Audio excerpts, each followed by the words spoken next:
Vote हमारा राज तुम्हारा नहीं चलेगा नहीं चलेगा। नमस्कार, मैं पवन कुमार, आपका स्वागत है हमारे इस कार्यक्रम में। आज 9 अक्टूबर है। आज के दिन 2006 में एक बहुजन नायक की निधन हो गया था। जी हाँ, हम बात कर रहे हैं माननीय कांशीराम की। उससे पहले हमारा ये वीडियो देखिए, मायावती के निवास पर जो परिनिर्वाण दिवस मनाया गया।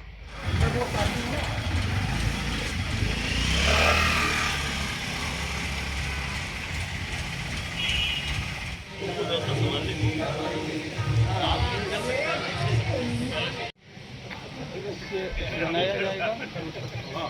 कुछ समय यानी 8 बजे का समय दिया गया है।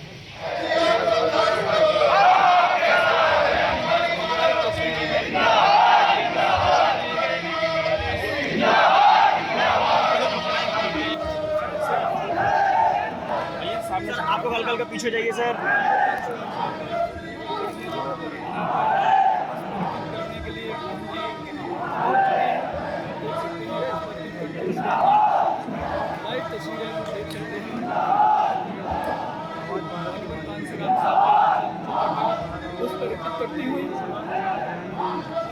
सुमित माननीय कांशीराम साहब का 17वां परिनिर्वाण दिवस पर बहन जी देख रही है। सामने से आपको हल्का पीछे जाइए सर।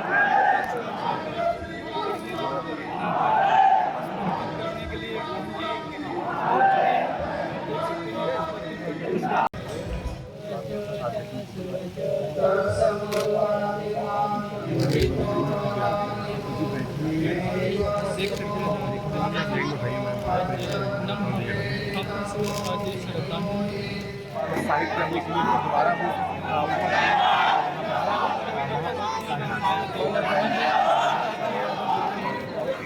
अपने आप में बहुत ऐतिहासिक तस्वीरों को देखने के लिए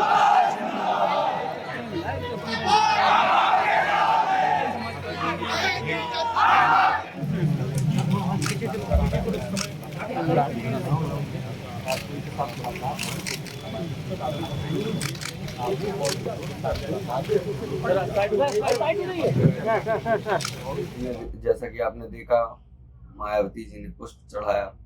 वहां पे सभी पार्टी के कार्यकर्ता नेता मौजूद थे। नारों से कांशीराम जी को याद कर रहे थे। वहीं पे मायावती ने चिवाड़ भंतों को दिया। खैर, अब हम आते हैं हमारी मेन बातों पर,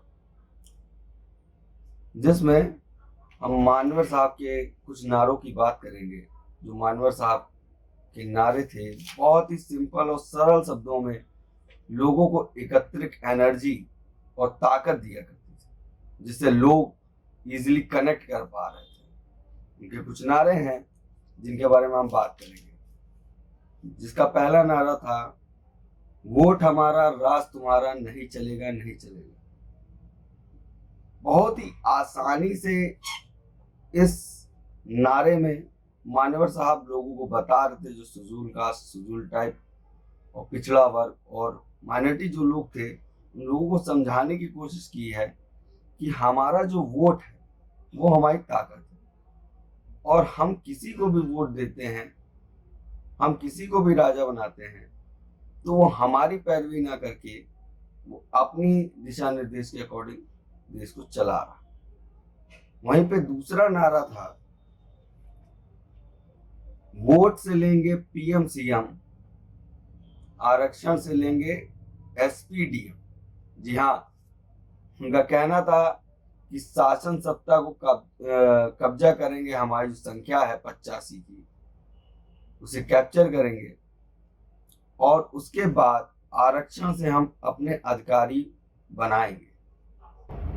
उसी में हाल ही का वाकया था, मानव साहब जब जाते थे तो कोई बात कहते थे तो लोग कहते थे ये सब ना हो सकता, तो मानवर साहब हंसते हुए कहते थे ये सब हो सकता। तो उन्हें वो स्ट्रक्चर, कैडर कैंप दिया करते थे, जिसके बाद वो लोग जुड़ जाते थे और इस कारवा को आगे बढ़ाते थे। उसी के बाद एक नारा दिया था, जिसकी जितनी संख्या भारी उसकी उतनी भागीदारी।